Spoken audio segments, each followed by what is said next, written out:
said something that hit a nerve. You felt it boil up. Your jaw clenched, your chest tightened, and just like that, you lost it. Again. But what if I told you there's a way to never feel that anger again?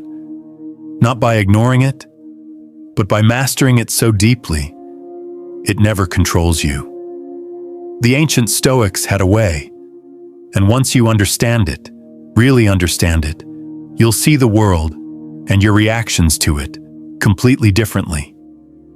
For thousands of years, people have been searching for peace. Not peace in the world, but peace inside themselves.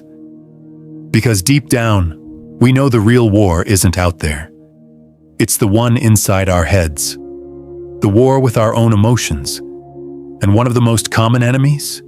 Anger, uncontrolled, unchecked, and always ready to burn everything down.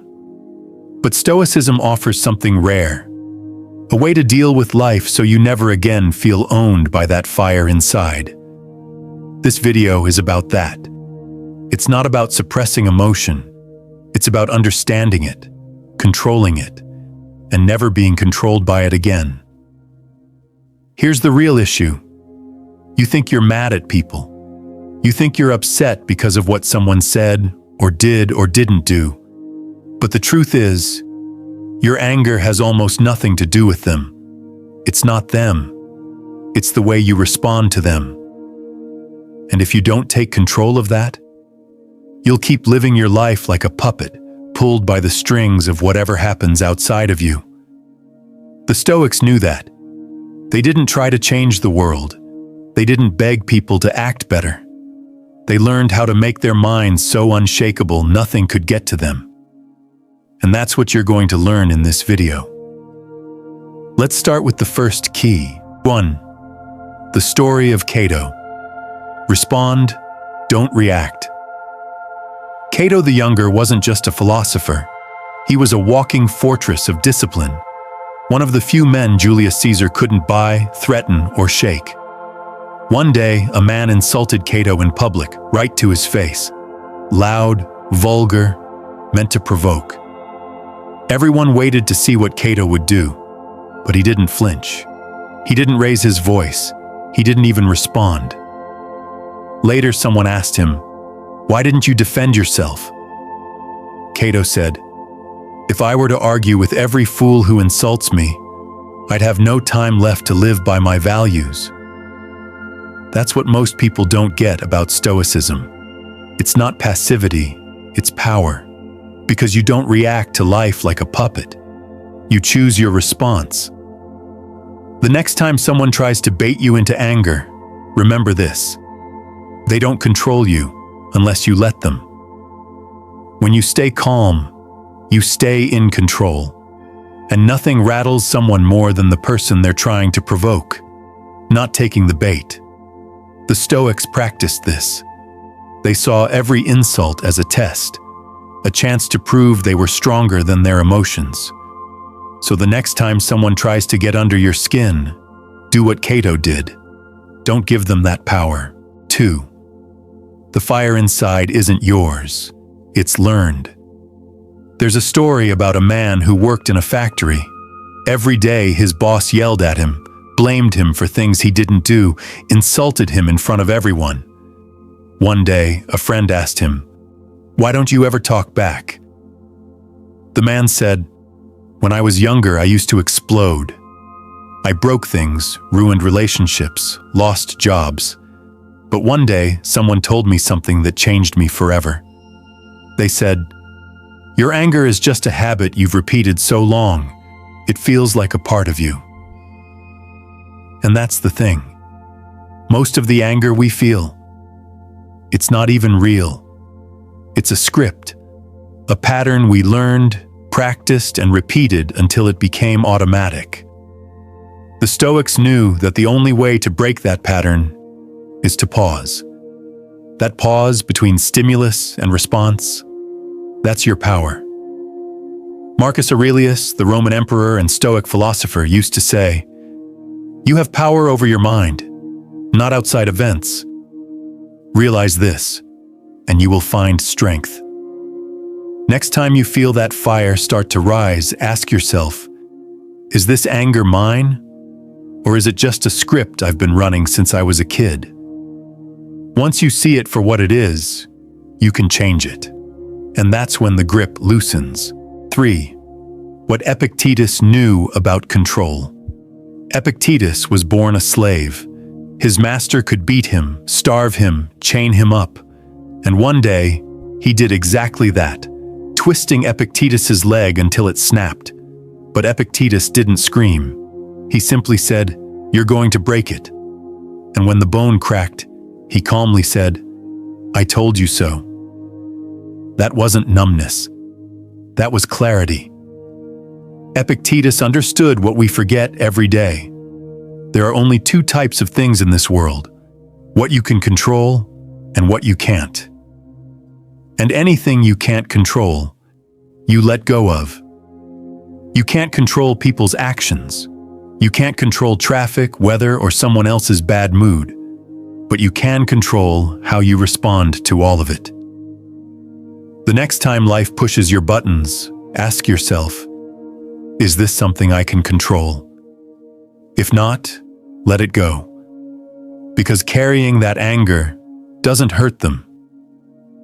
It hurts you. 4. The poison you drink, hoping they suffer. There's a saying, holding on to anger is like drinking poison and expecting the other person to die. That's exactly what the Stoics believed. Imagine this. You walk into a room and someone gives you a dirty look. You feel the anger rise. Your mind starts racing. Hours later, you're still thinking about it. They forgot it 30 seconds after it happened, but you're still replaying it. That's the real cost of anger. It's not just the heat of the moment. It's the hours, days, weeks you spend living in it, while the other person moves on. Seneca, another great Stoic, said, "The greatest remedy for anger is delay. Give it time. Don't react. Let your mind settle. Because most things that feel like emergencies aren't. And if you don't feed the fire, it dies out." 5. The ultimate test. When it's personal. Here's the hardest part. It's easy to stay calm with strangers. But what about when it's someone close? Your partner, your parent, your best friend. There's a story of a man who practiced Stoicism for years, but then his father died. His brother said something cruel during the funeral, something that cut deep. And for the first time in years, he felt the rage boil back up. He wanted to shout, break something, walk out. But instead, he stepped outside, sat down, and remembered what he had studied. Anger is a moment of madness, he repeated to himself. And after 10 minutes, it passed. He walked back in, calm, collected, and in control. Here's the truth. Stoicism isn't just a philosophy, it's a practice. You will be tested, and that's a good thing. Because the more you pass those tests, the stronger your mind becomes. It's not about being perfect. It's about being aware, seeing the anger, and not letting it take the wheel. 6. The angry man always loses twice. There's a scene that plays out every day. On the road, in offices, on social media. Someone says something stupid. You react. You blow up, lash out, try to teach them a lesson. But here's the truth no one wants to admit. The angry person always loses twice. First, you lose your peace. Then, you lose control. The Stoics weren't just trying to be calm for no reason. They knew that the moment you let anger take over, you're no longer operating from reason. You're reacting, not thinking. You're emotional, not rational. And in that state, you make mistakes you always regret later. Seneca once wrote, "No plague has cost the human race more than anger." Think about that. Wars have started from it. Families have been broken by it. All because someone couldn't stay calm. The next time you feel it rising, ask yourself, is this worth losing twice over? Is it worth your peace and your dignity? Because staying calm doesn't make you weak. It makes you stronger than the person trying to drag you into the mud. And that's the win the Stoics always went for. Not revenge, self-respect. 7. Becoming the eye of the storm. There's something powerful about a person who doesn't react. You know the type. The person who, no matter what chaos is happening around them, stands still. They listen. They breathe. They don't raise their voice. They don't get pulled into the drama. They're like the eye of the storm, and that's exactly what Stoicism trains you to be. It's not that life stops being chaotic. It's that you learn to create stillness inside yourself, even when the world around you spins. Marcus Aurelius said, "Be like the cliff against which the waves continually break, but it stands firm and tames the fury of the water." Most people try to calm the storm outside, but the Stoics knew you only need to calm the storm inside. Imagine how powerful you'd be if nothing rattled you anymore, if insults bounced off, if delays didn't irritate you, if people's opinions didn't drag you down. That's not impossible. That's practice. And every time you choose to pause instead of explode, you're becoming the calm in the chaos. That's not just Stoicism. That's mastery. 8. You are not your first reaction. Here's a hard truth. Your first reaction is rarely the right one. Someone cuts you off in traffic. Someone rolls their eyes at you. You feel that flash, irritation, insult, offense. But the Stoics taught something powerful. You are not your first reaction. You are your second thought. Epictetus said it like this: "It's not what happens to you, but how you react to it that matters." The first reaction is your conditioning. It's your ego. It's emotion trying to protect itself. But your second thought, that's where your strength lives. It's the voice that says, "Is this really worth it? Am I going to let them rent space in my head? What would a wiser version of me do right now?" You don't control the first thought, but you absolutely control the next move. The difference between someone who's reactive and someone who's calm: one acts on the first feeling, the other waits for the second truth. That's what Stoicism is all about, creating that space between what happens and how you respond. And in that space, you gain your power back. 9. Don't get mad, get precise. Most people think anger gives them clarity, but anger actually does the opposite. It blurs your thinking. It narrows your focus. It tricks you into thinking there's only one way forward: rage. But the Stoics taught something much sharper. They said, don't get mad, get precise. Marcus Aurelius would ask himself, what exactly is making me upset right now? Not in a vague way. He'd break it down. Is it the person's tone?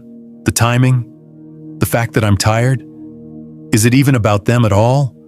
Or is this about me? This kind of thinking forces you to slow down. And when you slow down, you stop being a victim of emotion. You become a surgeon with it. Anger says everything's wrong. Precision says, this one thing bothers me. And once you know the one thing, you can actually fix it.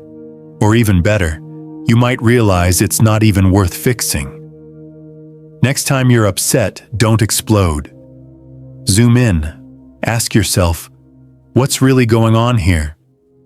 That question alone can save you from hours of regret. And that's not just calm. That's control. You'll never control the world. People will be rude. Life will be unfair. And every day, something will try to pull you into frustration, rage, or bitterness. But you'll have a choice. And every time you choose peace, you prove that your mind belongs to you. Not to them, not to emotion, not to chaos. That's what the Stoics did, and that's what you can do starting right now. Anger is a thief. It steals your clarity, your peace, your time, but only if you let it. Cato taught us not to respond to fools. Epictetus showed us the power of letting go. Marcus Aurelius reminded us we control our minds, not the world. And Seneca warned us that delay is the cure. Use these, practice them, and slowly you'll become unshakable. Not because the world changed, but because you did. Subscribe for more videos like this.